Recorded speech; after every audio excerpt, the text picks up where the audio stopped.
Somewhere, right now, in this very instant, a version of you is living the exact life you're straining toward. And for him, it isn't a triumph or a breakthrough. It's just Tuesday. It's so woven into his days that he's stopped noticing it, the same way you never notice the ground holding you up.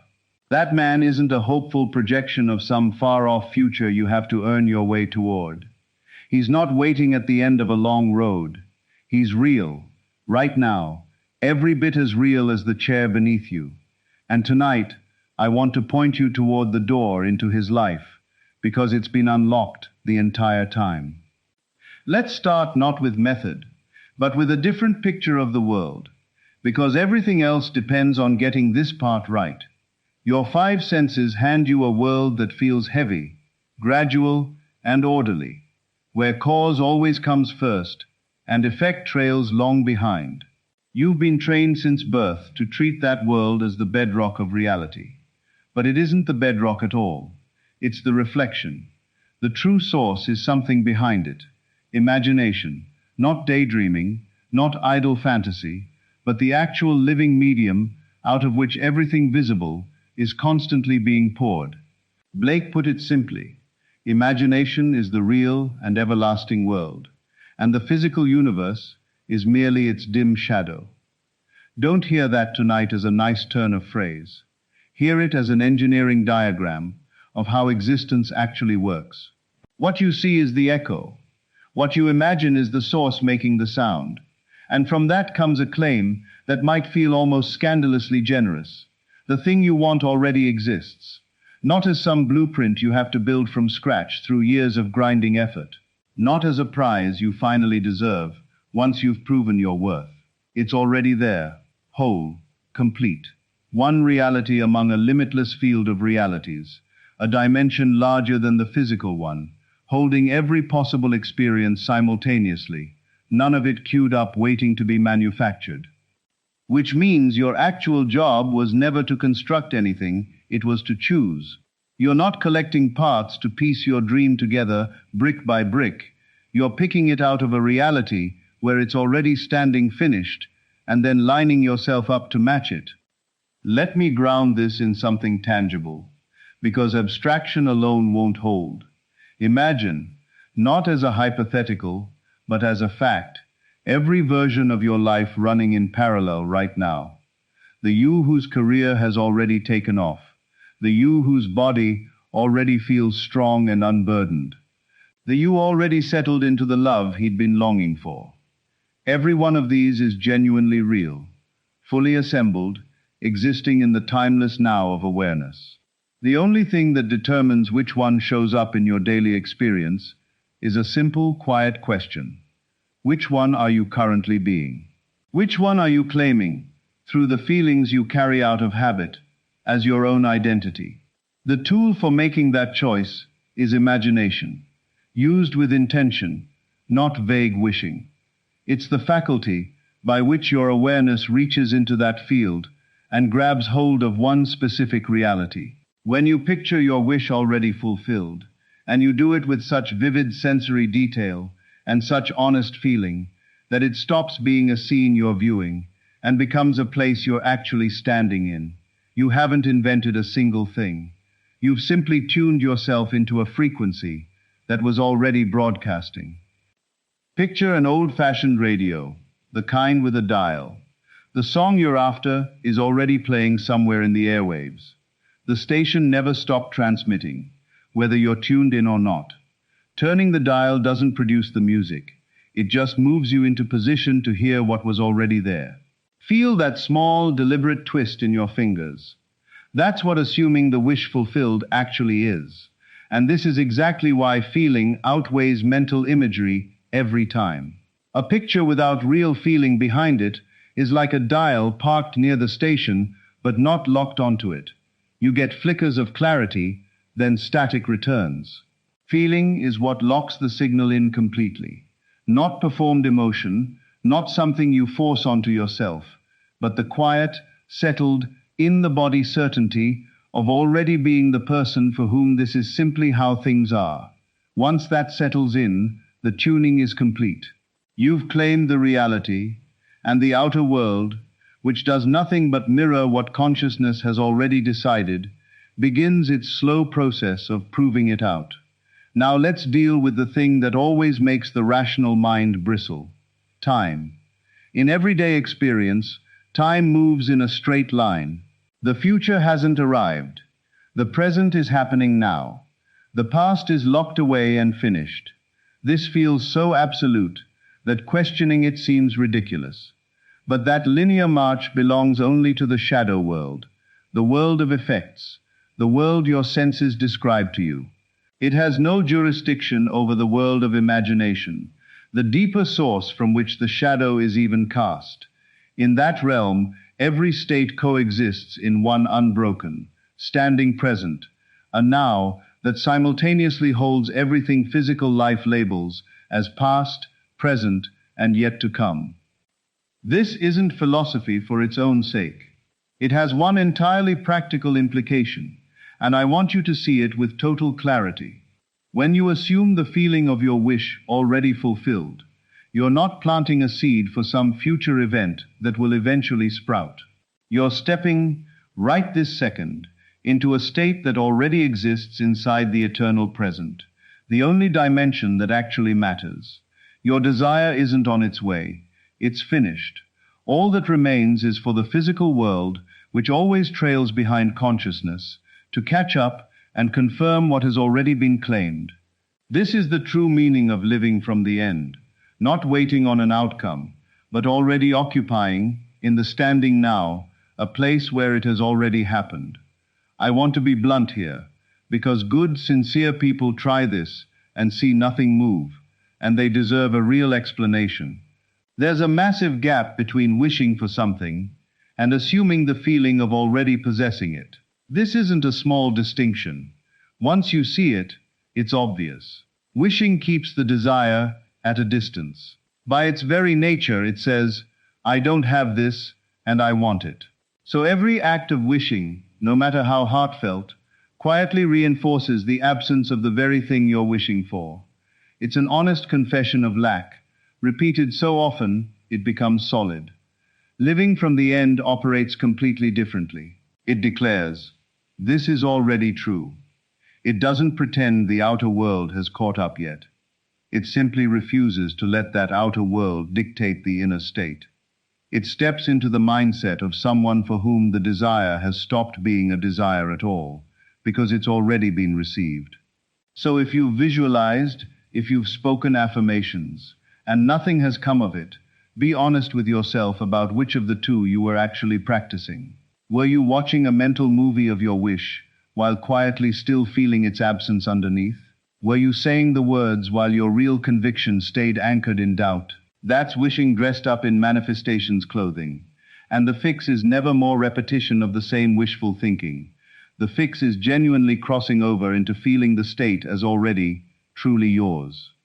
The old teaching to pray without ceasing is, I think, almost always misunderstood. It's not an instruction to mumble requests all day long. Read correctly. It's describing an ongoing inner stance, a feeling carried not just during set-aside practice time, but sustained quietly throughout your whole day, that what you want is already in your possession. That sustained feeling is the actual creative work, and it has to be maintained across whatever gap separates the inner shift from its outer confirmation, a gap that closes quickly sometimes and takes longer other times, but is never evidence that the principle has failed you. This is where detachment becomes crucial, and I want to define it precisely, because people mistake it for indifference. Detachment isn't the absence of wanting, it's the absence of anxious surveillance, that constant checking of the outer world for proof, which itself broadcasts exactly the lack you're trying to move away from. Be still and know. That stillness isn't passivity. It's the calm assurance of someone who has done the internal work and no longer feels compelled to keep verifying it, because he understands that verification was never how growth happens anyway. You don't dig up a planted seed each morning to inspect its roots. You water it and trust the same law that governs every living thing, seen and unseen alike. when you genuinely know your desire has already been received in the dimension where reception actually occurs, the anxious checking doesn't need to be suppressed. It simply stops being necessary. The entire relationship between you and your desire shifts. Longing gives way to a calm, certain knowing, and from that knowing comes something remarkable. You become, in Neville's own phrase, impervious to discouragement. Not because circumstances stop showing up to test you, but because you've finally understood circumstances for what they are, shadow. And a flickering shadow no longer rattles someone who has stopped confusing it with the actual light. Let me clear up a misunderstanding that always surfaces here. The idea that this teaching asks you to go slack, to sit back passively and wait for delivery.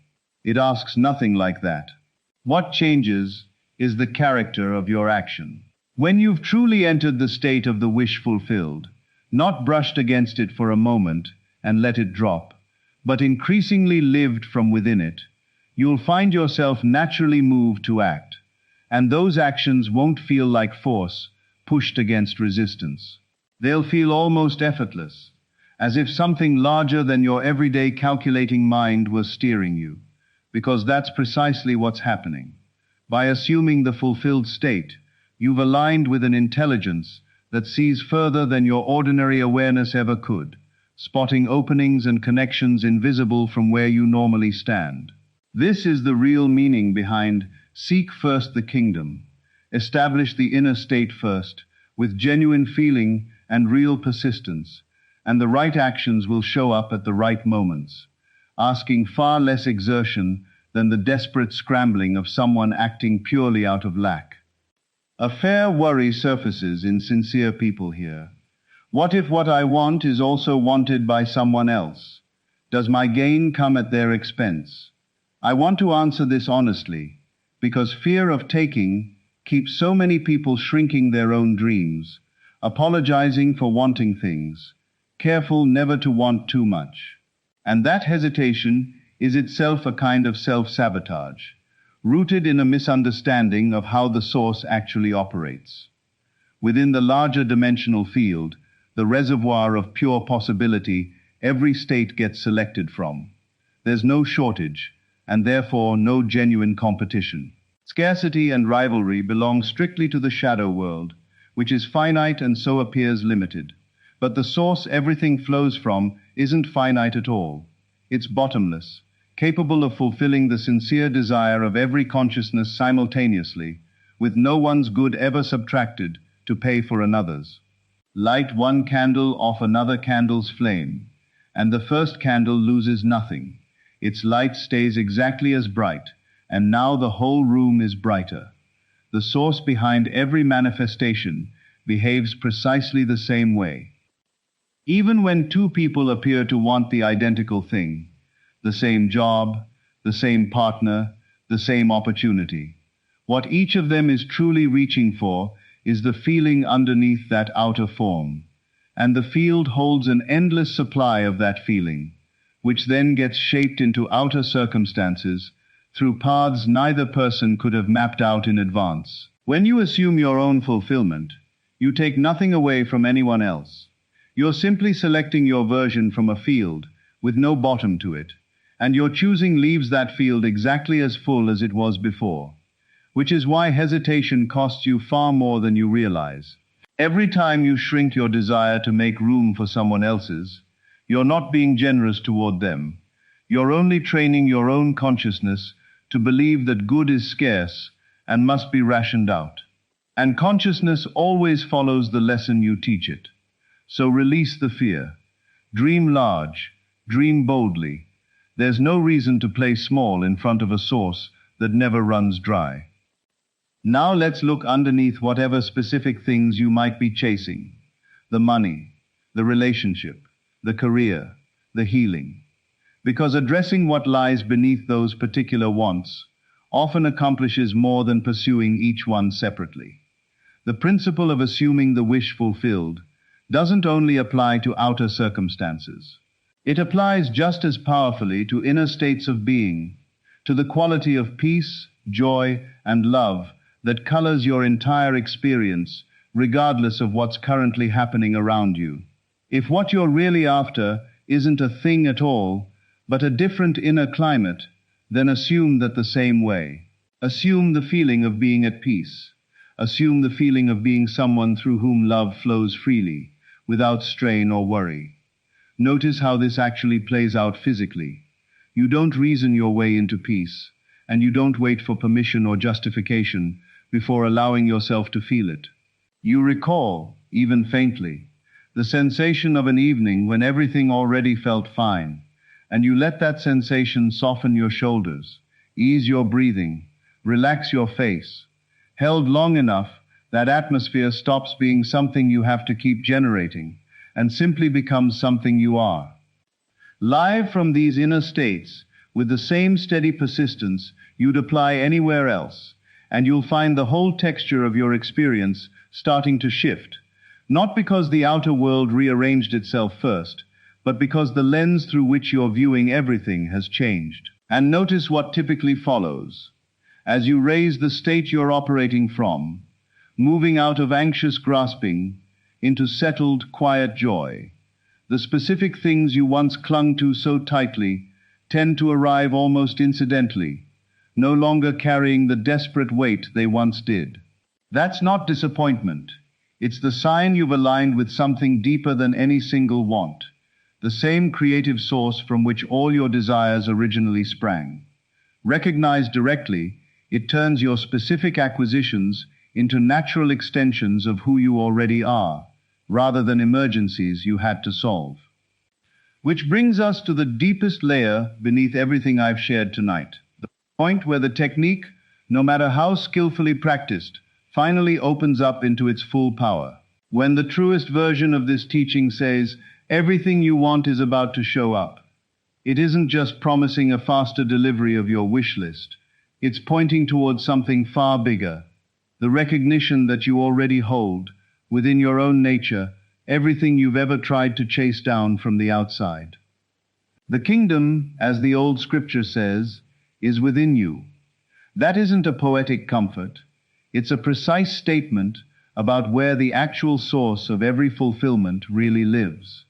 The wealth, the love, the health, the peace you've been hunting out there aren't parked somewhere external, waiting to be discovered.